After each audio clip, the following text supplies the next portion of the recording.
Sassy Scrappers, how are you doing today? This is Steph, and let me get this message that it is recording because we know that. Oh, dang it.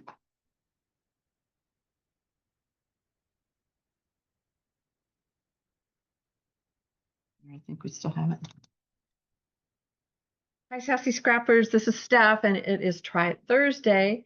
It's nighttime out. I'm a little slow getting around today, but I was going to make a page tonight, and then I went to the volleyball games and was busy this afternoon, so I didn't get that done. So anyway, I decided I was going to talk a little bit about our trimmer and not about how the trimmer itself works, but about what I store underneath. Yes, we have different blades, and in October, I've heard there's two more new ones coming out, so that's kind of exciting. But I wanted to show you some of them and just show you a couple that we don't use very often, but there's a fly around here. But they come in handy sometimes. So I will switch it down here to my tabletop.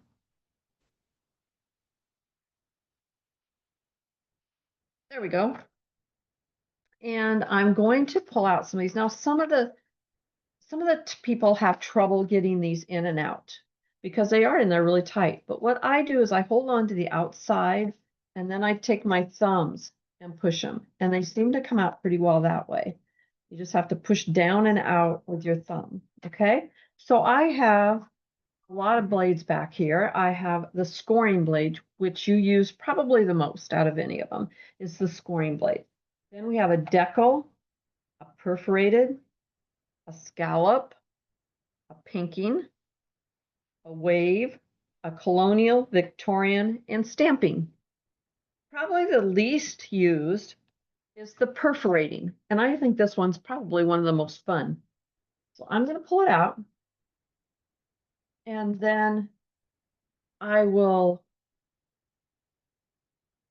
show you here.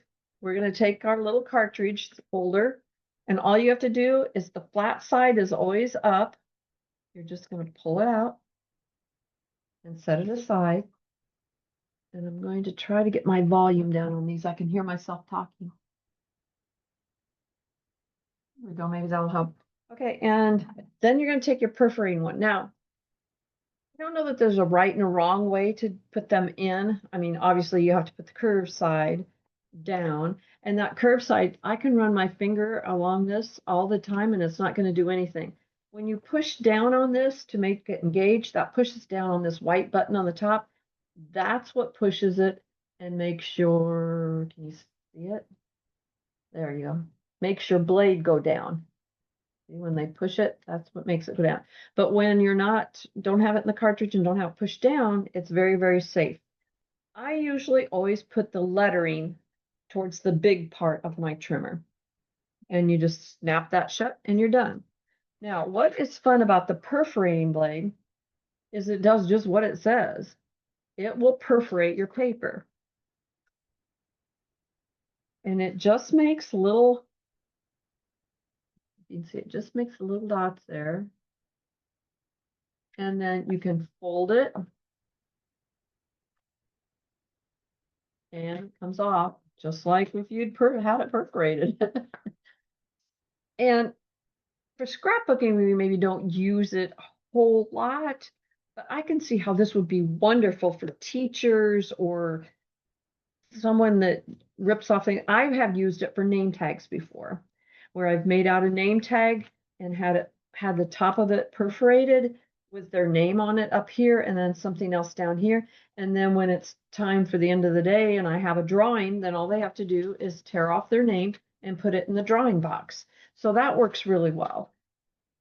I have also used it just as a, not tearing it off, but just as a cool look on a piece of paper. And you can't maybe see it. I don't know if it would show up better with one of these darker colors. Let's try. We'll try a brown. No, not really. You can kind of see it there. You can get it to. focus. There's a little, you can kind of see it there, but it just makes that little perforation there, which is kind of cool. Like I said, it's probably one of the least used ones because it doesn't show up, really, really well. And there's no reason for us to tear things apart most of the time. But I think it's fun if you need like a name tag with the name being perforated so they can tear it off, or anytime they need to have something torn off. Okay. So then we have, of course, the scoring blade, and you know what that does. It just scores your paper. And depending on your mat, how your mat is, if there's an indention in your mat, you have to be careful that if you're using especially designer paper, that you don't push too hard and it pushes right through there, because the scoring blade will also cut if you push hard enough down through there. Okay, so you kind of have to be careful there. Whoops, I'm not going to do anything until I put my next blade in, but I'm going to put a decorative blade in. So, okay, so then we have the decal. So I'm just going to pull that out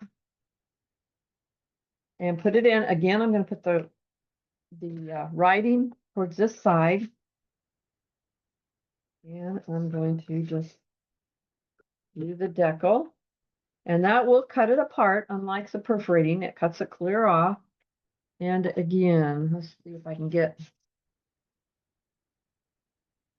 something up here so you can kind of see it. See how that goes? Now, some of the blades, if I do another one right here beside it,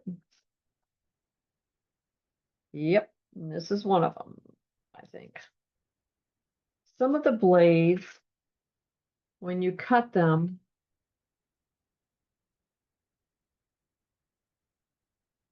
see how on this side over here, it comes out and goes in, and on this side, it goes in and comes out. So if you want it to be the same on both sides, you need to flip your paper, okay? You just flip your paper over and then it would be the same. See, right now it's different on the sides, and that's okay. But if you want it like there's a couple others in here that I'll show you that if you want it the same on both sides, you'll need to flip that paper.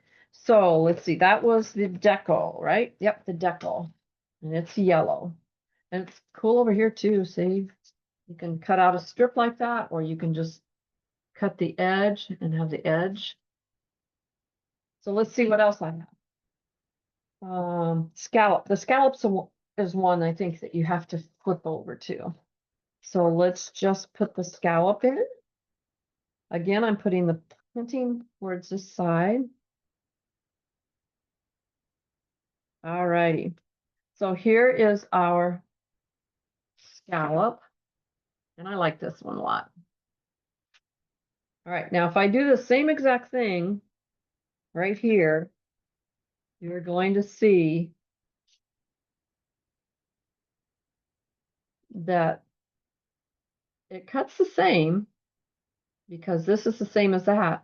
But if you want a strip, it's not going to cut the same. This is going in instead of out. So I'm going to flip the paper over. We'll see how this works.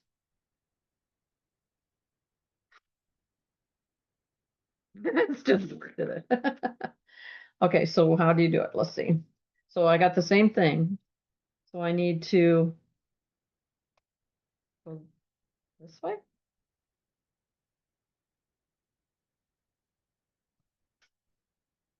Yeah. I have to flip it upside down. And then you've got the same on both sides. I just flipped it the wrong way. Okay, so that is the scallop. So both the scallop and the decal, you need to flip your paper in order to get a strip that is even on both sides. Okay, if you just want to do an edge on your paper, you can do just one and it's fine. Okay, so then we have the pinking. Like I said, some of these I don't use very much, but I should. There's no reason not to. Let's see, we've got a little more paper on here. So this is the pinking. And it seems to be, it's quite a bit like the scallop, except it is a smaller smaller little wave. Let's see, here's the scallop. And there's the pinking. So they're very similar, except this is a little bit bigger and a little bit softer way to it. So that is the pinking. Take your pinking shears that you cut with. All right, so this one's a stamping blade, and this one's a little different. It's newer. Let's just cut a piece here. And the stamping blade, again, is kind of, yeah, let's do it on a different piece of paper here.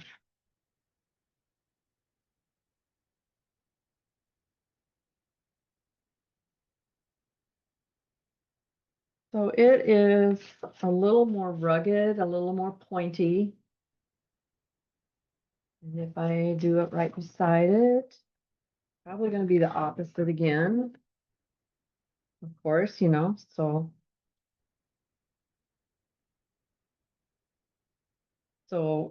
this is another one you would need to, how did I do that now, you guys? Flip it and turn it. I think I did, didn't I? Let's see. Yep.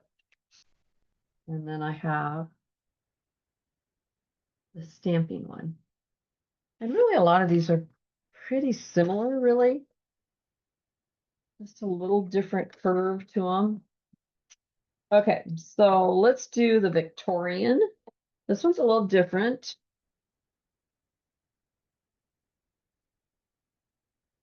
You'll have to tell me which one you like the best.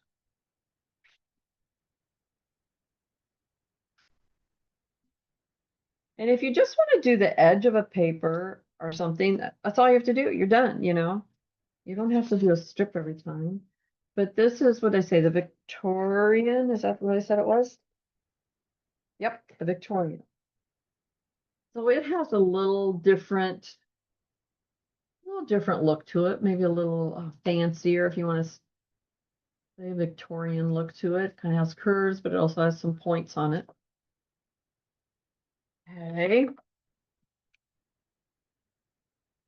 Colonial, it is again similar to the Victorian.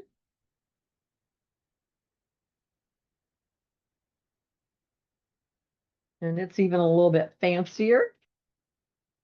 You can see, there you go. So probably be one that you would want, you know, like maybe prom, you know, on a prom picture or something, maybe, or a more dress up occasion. Probably not something with the boys out playing in the woods. And then we've got our wave here. And the wave is one of them that you have to flip as well to get it the same on both sides. And the wave, you know what it says? It is a wave. And again, it's got, you know, the curves kind of similar to some of the others.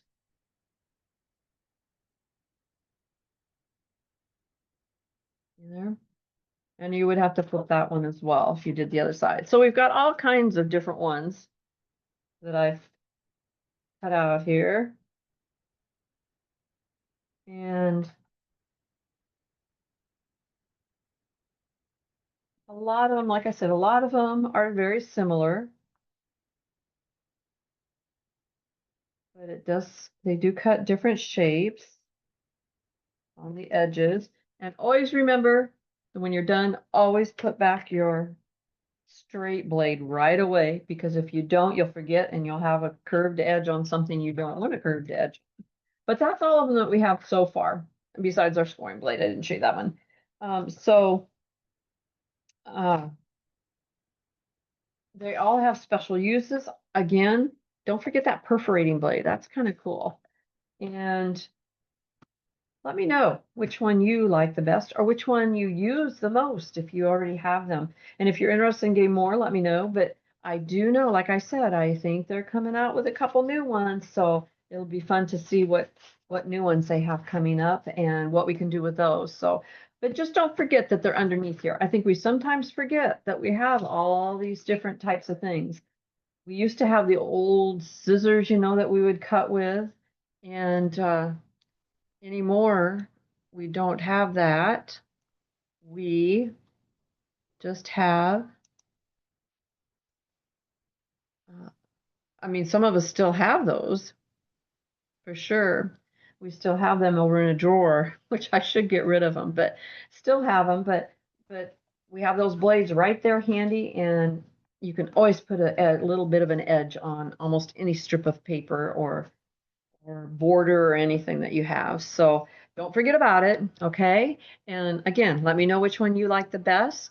And hey, stay sassy. Bye bye.